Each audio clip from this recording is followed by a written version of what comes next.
Hoje nós não combinamos mesmo. Hoje nós cantamos muitos versículos sobre a cruz, sobre o pagamento da dívida. Nós lemos versículos sobre dizendo que nós somos pecadores, que nós somos devedores a Deus. E esse texto, ele é um dos textos que mais expressa a conversão genuína de alguém. Esse texto é um dos textos que Paulo, ele expressa com exatidão quem nós éramos e o que nós somos depois de Cristo. Paulo escreveu essa carta aos Efésios provavelmente no ano 60, 62 da era cristã. Ele estava preso em Roma, numa prisão domiciliar, que ele ficou 2 anos preso, numa prisão, em casa domiciliar, e ele escreveu esta carta. Ele orienta os irmãos a viverem uma vida santa, não desistirem na caminhada, por mais difícil que seja. Por que ele escreveu isso? Éfeso, naqueles dias, era a segunda maior cidade da capital do Império Romano. A capital era Roma, e depois de Roma, Éfeso era a maior cidade governada entre os romanos. Era uma cidade muito grande, a qual era adorada a deusa Ártemis ou Diana. Nós falamos muito hoje pela manhã sobre isso. Éfeso era uma cidade idólatra, onde tinha uma das 7 maravilhas do mundo antigo, que era o templo de Ártemis, ou a deusa grega Diana. A cidade, ela girava em torno da deusa grega. O comércio da cidade comercializavam coisas e objetos relacionados a Diana. Então, toda a cidade de Éfeso girava em torno da idolatria pagã. Então, naqueles dias, não era fácil ser cristão numa cidade onde todos idolatravam uma deusa grega, menos os cristãos. Eles sofriam perseguições, eles muitas vezes tentavam calar os cristãos, porque eles eram minoria na cidade. E Paulo, sabendo disso, Paulo escreve essa carta para incentivar eles a continuar na sua caminhada com Cristo, a não desistirem e continuarem louvando a Deus em meio a todos os problemas que eles viviam. Então nós vemos que Paulo ele começa o capítulo 2, a partir do versículo 1 até o 3, acompanhem comigo.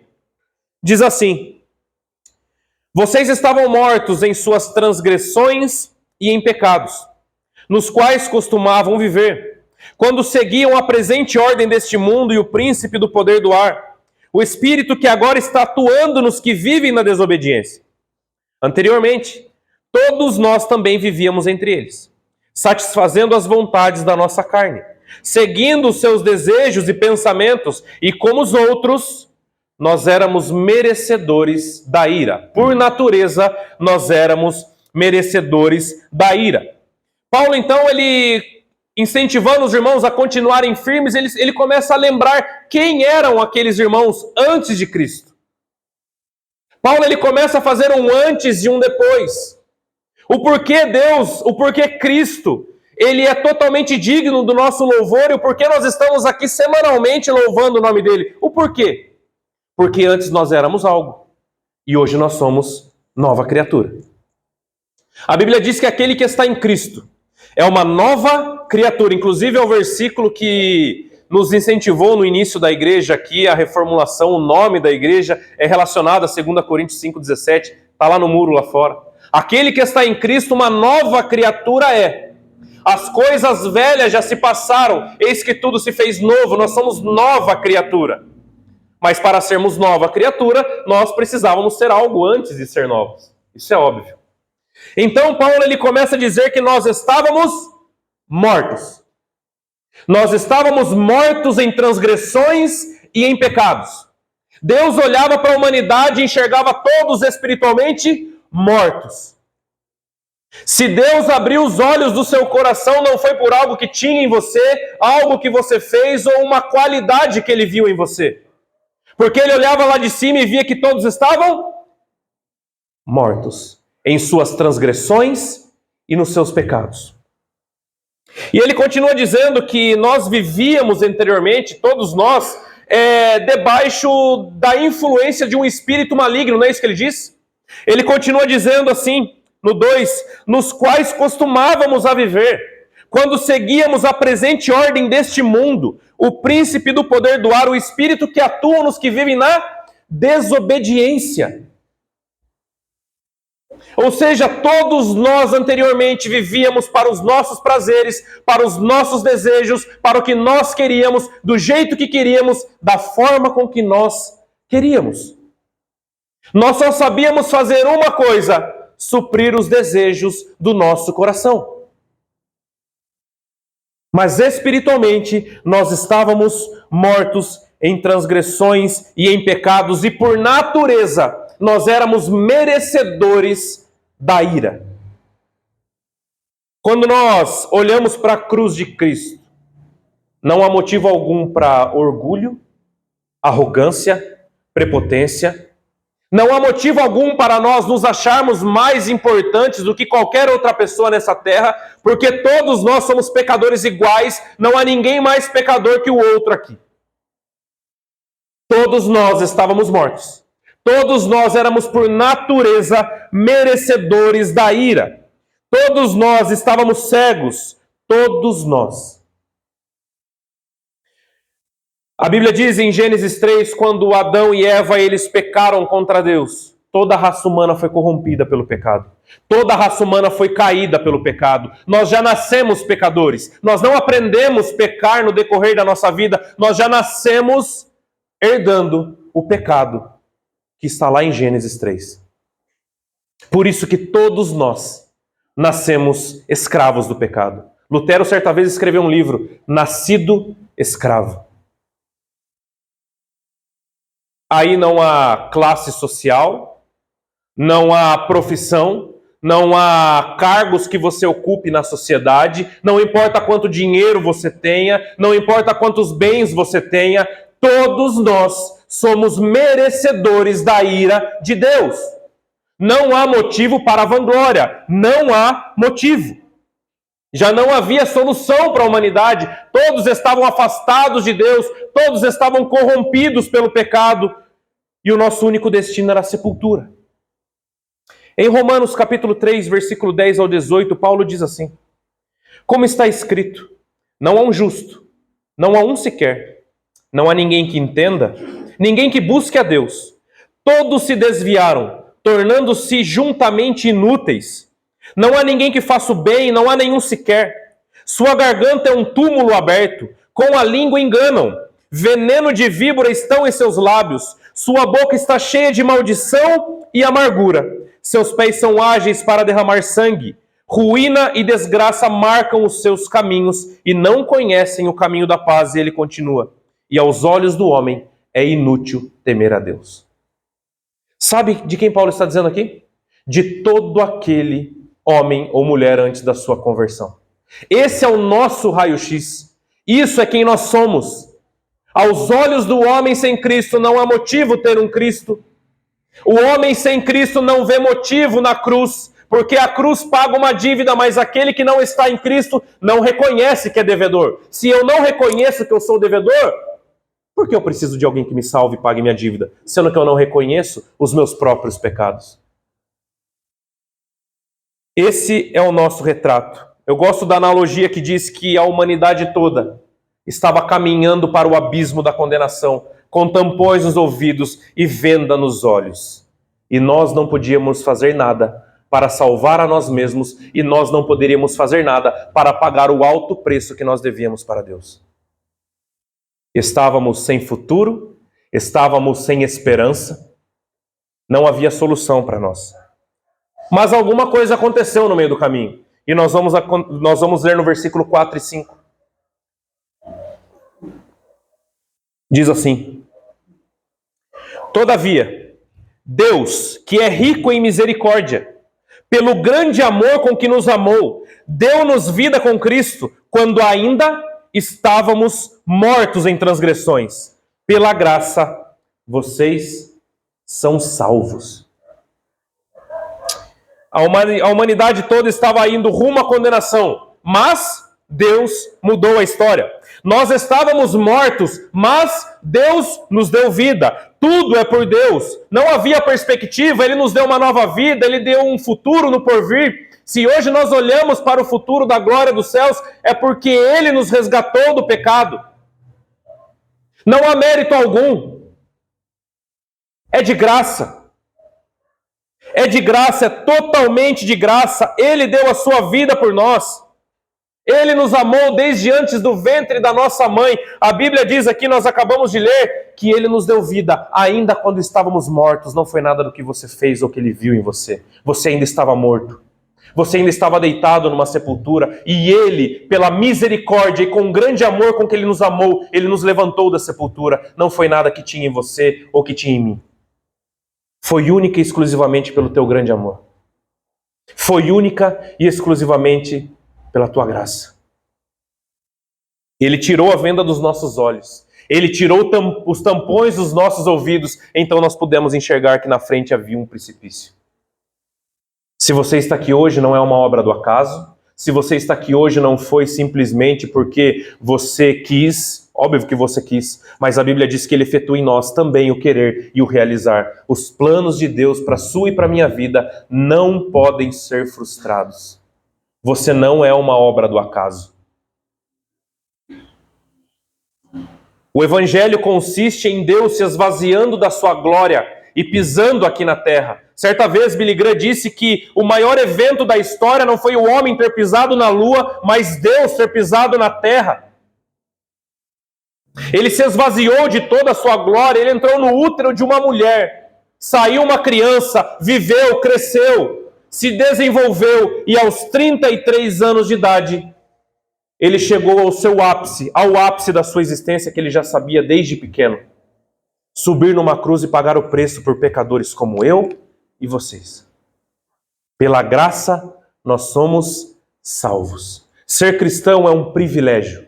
Ser cristão muitas vezes nos constrange. Se nós entendermos quem nós éramos, mortos em delitos, em pecados, e quem nós somos hoje, filhos. Você passou de uma condição de inimigo de Deus para filho de Deus. Continuando o texto, versículos 6 e 7, diz assim: Deus nos ressuscitou com Cristo e com Ele nos fez assentar nas regiões celestiais em Cristo, para mostrar, nas eras que hão de vir, a incomparável riqueza de sua graça, demonstrada em sua bondade para conosco em Cristo Jesus. Nesse ponto, Paulo ele cita as bênçãos espirituais que uma pessoa salva por Cristo tem. Nós temos paz com Deus, nós somos reconciliados com Deus, a nossa dívida foi paga, tá ok, mas onde isso termina? Na verdade não termina, porque a glória ela é eterna. Na verdade não termina porque o céu está preparado para nós. Hoje pouco nós ouvimos falar sobre céu e inferno. Parece que isso virou uma mitologia, parece que isso virou uma lenda. Parece que isso virou algo tão pequeno para as pessoas, mas nós jamais podemos deixar de lado essas duas verdades. Haverá um dia em que Cristo separará as ovelhas dos bodes. Chegará um dia em que Ele que está sentado no trono julgará vivos e mortos. Todos nós prestaremos contas para Deus. Todos nós. E nós que esperamos em Cristo temos a certeza da glória celestial. Paulo diz que ele esperava ansiosamente a coroa celestial que estava reservada para ele no dia de Cristo Jesus. Essa glória, nenhuma outra instituição na terra tem. Nenhum outro povo na face da terra tem essa promessa. Porque essa promessa é apenas pela fé em Cristo. Não é fé em qualquer outra situação. Apenas Cristo é aquele que pagou o preço dos nossos pecados na cruz. E por isso nós temos vida, porque já está consumado. Foi tudo feito. Tudo que você não podia fazer por você mesmo, Ele fez na cruz. Te dando a salvação e o reino dos céus por herança de graça. Você não pode fazer nada para conseguir. É extremamente de graça. Versículo 8 e 9, ele continua e ele diz assim: Pois vocês são salvos pela graça, por meio da fé. E isso não vem de vocês. É dom de Deus. Não por obras para que ninguém se glorie. Nós somos salvos pela graça.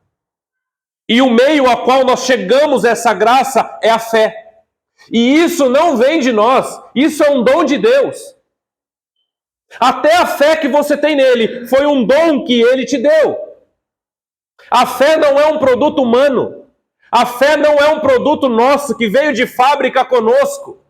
A fé é algo dado de graça para nós, é um presente, é um dom gratuito de Deus. Até a fé que você tem nele, foi ele que te deu. Ele te levantou da sepultura, agora você não é mais morto em transgressão e em pecado. Nós pecamos porque ainda estamos nesse corpo corrompido, mas nós já não estamos mergulhados no efeito do pecado. É um dom de Deus, é uma graça. Se temos salvação hoje é porque ele veio até nós. A salvação ela acontece de cima para baixo e não de baixo para cima. Ele restaura o pecador, ele abre os olhos do pecador. A Bíblia diz, Paulo diz em Romanos 3, que aos olhos do homem é inútil ter um Deus. E como agora nós cantamos louvores a esse Deus que antes nós julgávamos inúteis, que antes nós julgávamos sem necessidade de louvar a um Deus, porque hoje nós louvamos. Jesus certa vez disse, não foram vós que me escolheram, fui eu que escolhi a vocês. Ele tem um projeto para você. Ele amou você na cruz do Calvário. Ele amou você antes mesmo de você nascer. Ele amou você quando você era inimigo dele. Amor igual a esse jamais vai existir. Nós estamos acostumados a amar as pessoas que nos amam. Ou as pessoas que fazem parte do nosso ciclo de amizade, do nosso ciclo familiar, não é isso? A Bíblia diz, se você ama um próximo a você, o que você está fazendo demais? Não é obrigação? Não é obrigação dos familiares se amarem? Embora exista muita desavença, não quero entrar nesse mérito. Mas não é uma coisa natural nós amarmos as pessoas que estão ao nosso lado, aquelas que caminham conosco, aquelas que estão no mesmo ciclo, no mesmo ambiente que nós. É natural. Mas você morreria por um assassino? Se eu perguntar aqui se algum de vocês morreria por um filho ou por um familiar, muitos aqui responderiam que sim, não é? Sim, eu daria a minha vida pelo meu filho, pela minha filha, sei lá. Mas você daria a sua vida por um criminoso? Você daria a sua vida por um inimigo seu? Você entregaria a sua vida no lugar de alguém que você julga que não merece? Pois bem, foi exatamente isso que ele fez. A única coisa que nós merecíamos era o inferno. E ele tomou o seu e o meu lugar quando ainda nós éramos inimigos dele. Ele deu a sua vida por pecadores que nem sequer conheciam ele, que nem sequer queriam saber dele. Ou além, ele deu a sua vida muitas vezes pelas próprias pessoas que o estavam chicoteando na cruz. Você faria isso? O amor de Deus é algo imensurável. É algo que a nossa mente limitada não consegue processar. É algo que apenas Deus faz. Porque se nós tivéssemos que fazer algo para salvar a nós mesmos, nós jamais seríamos salvos. Porque a nossa dívida era enorme. E ele pagou com sangue. Com sangue na cruz. Em Gálatas 6,4, Paulo ele diz, quanto a mim, que eu jamais me glorie, a não ser na cruz do nosso Senhor Jesus Cristo, por meio da qual o mundo foi crucificado para mim, e eu para o mundo. Você quer se gloriar de alguma coisa na sua vida? Se glorie na cruz. Não se glorie nas suas próprias qualidades, não se glorie em quem você é, não se glorie achando que você pode algo. A Bíblia diz que sem ele nós não podemos fazer nada. Se você quer se gloriar de algo, olhe para a cruz e se glorie na obra que ele fez por você e por mim.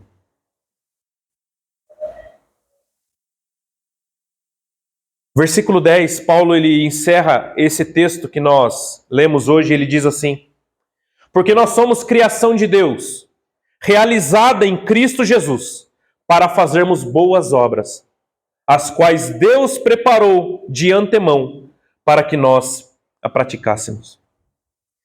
E Paulo então ele diz que nós somos nova criatura. Nós somos feitos de novo.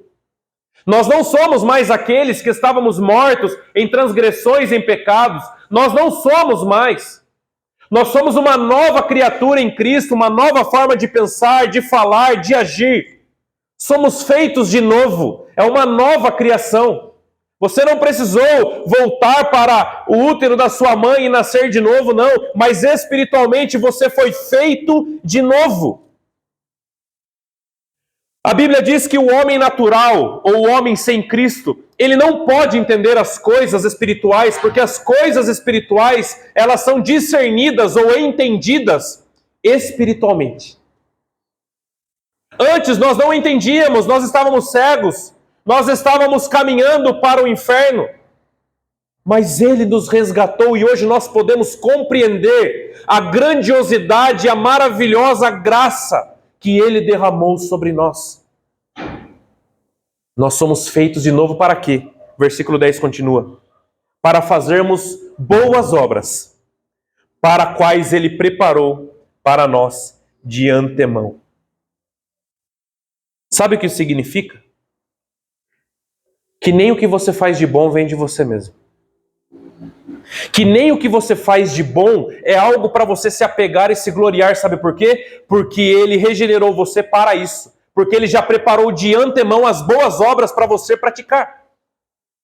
Você entende como não há nada por acaso? Para o cristão não existe acaso, não existe sorte, não existe azar. Existe uma vida comandada pelo Deus soberano e todo-poderoso. Ele resgatou cada um de nós do pecado para praticarmos boas obras. Que obras? As quais Ele mesmo preparou de antemão para que fossem praticadas por nós. Até o bem que você faz não é motivo para você se gloriar, porque esse bem vem dele. Tudo é pela cruz. Tudo é por Ele. Nós estamos salvos. Nós estamos a salvos. Em Romanos 8, 35, 39, Paulo ele diz: quem nos separará do amor de Cristo? A tribulação, a angústia, a perseguição, a fome, a nudez, o perigo ou a espada? Como está escrito: por amor de ti somos entregues à morte todos os dias. Fomos reputados como ovelhas para o matadouro. Mas em todas essas coisas somos mais que vencedores por meio daquele que nos amou. Porque estou certo de que nem a morte, nem a vida, nem os anjos, nem os principados, nem as potestades, nem o presente, nem o porvir, nem a altura, nem a profundidade, e nem coisa alguma, e nem alguma outra criatura poderá nos separar do amor de Deus que está em Cristo Jesus, o nosso Senhor. Você está salvo. Não existe coisa alguma na face dessa terra que venha tirar o seu status hoje de filho. Sabe por quê? Foi Ele que fez tudo do começo ao fim. Você está a salvo. Nada poderá tirar você das mãos de Cristo. Certa vez Jesus disse: Pai, todos os que o Senhor me deu, eu jamais lançarei fora. Todos aquele que Ele derramou o sangue na cruz está salvo. E um dia nós estaremos no porvir, na Nova Jerusalém, onde João descreve em Apocalipse 21. Vivendo uma vida com o próprio Deus, não por méritos nossos, mas por méritos de Cristo, que derramou o seu sangue, se entregou como um cordeiro perfeito para nos salvar. Portanto, irmãos, tenha em mente isso, que graça é graça. Porque muitas vezes nós falamos de graça, mas nós vivemos como se nós precisássemos justificar a nossa salvação. Você jamais vai justificar algo que foi dado a você de graça. Você precisa viver para Cristo, sim, mas porque você já é salvo e não para ser salvo. Nada do que você faça pode comprar a sua salvação. Nada do que você faça nessa terra, nem que você faça coisas boas todos os dias, até a sua morte, justificará a sua salvação. Você vive para Ele porque você já é salvo e não para ser salvo. Deus não faz barganha com ninguém. A salvação é de graça. não por obras, para que ninguém possa chegar lá em cima e diga: Senhor, eu estou aqui porque, poxa, eu mereci, não é? Senhor, eu estou aqui em cima com o Senhor porque, poxa, aquele lá não fez nada, eu trabalhei bastante, eu entreguei muita cesta básica, eu fiz e aconteci em muitas partes da minha vida, eu ajudei muita gente. Não! Ninguém vai poder se gloriar de coisa alguma, porque até o que você faz de bom, foi Ele que preparou para você fazer. Que nós possamos descansar e agradecer a Deus, porque Ele tirou a venda dos seus olhos, os tampões do seu ouvido e te apresentou o único caminho, a verdade e a vida. Esse é o Evangelho da cruz, que não consiste em nós, mas consiste no que Ele fez por nós. Amém? Vamos orar?